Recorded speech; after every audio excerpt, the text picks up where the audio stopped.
আমি সালাউদ্দিন আলমগীরের বাসায় এমন কোন ব্র্যান্ড নাই যে ব্র্যান্ডের গাড়ি নাই আপনাদের দোয়ায়। ওই স্টিকার আমার লাগবে না, ওটা আমি নিবও না, ওটা শুরু করে দিয়ে দিব। কোনোদিন এমপি হইলে 1 টাকার বেতন ভাতা নিব না। আই রিপিট, 1 টাকার বেতন ভাতা নিব না। কোনোদিন যদি আপনারা জীবনে 1 টাকার কোন রকম দুর্নীতি আমার মাধ্যমে পান, no no no no slogan please, no slogan.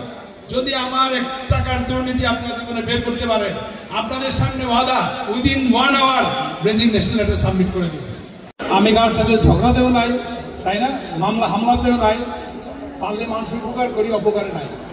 So যারা করেছেন সেগুলো নিয়ে অবশ্যই শকুপুরের মানুষের সোচ্চার হতে হবে।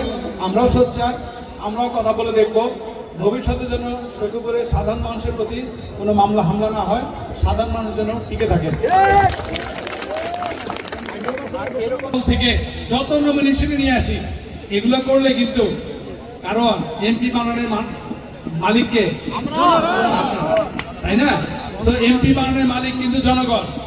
শুধু পার্টি নমিনেশন দিয়েছে, এই অহংকারে কেউ যেন ফুলের মালা নিয়ে যেন আত্মানন্দে ফুটে না পড়ি। এই জনগণ কিন্তু দেশের প্রাইম মিনিস্টার বানায়, প্রেসিডেন্ট বানায়, তাই না?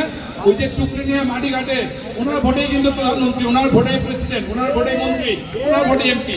এইটা যেন সকলেই মনে রাখি। এইটা মনে রাখলে মিথ্যা মামলা হামলা হয়রানি বন্ধ হবে ইনশাআল্লাহ।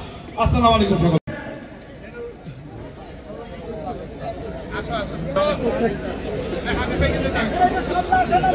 বিল্লাল হোসেন সিকদারপাড়া জামে মসজিদের জনাব বিল্লাল হোসেন কমিশনার সাহেব, দয়া করে আপনারা একটু পিছিয়ে। মৌলভী বাজার জামে মসজিদ মোহাম্মদ শাহজাহান, শানবান্দা জামে মৌলভী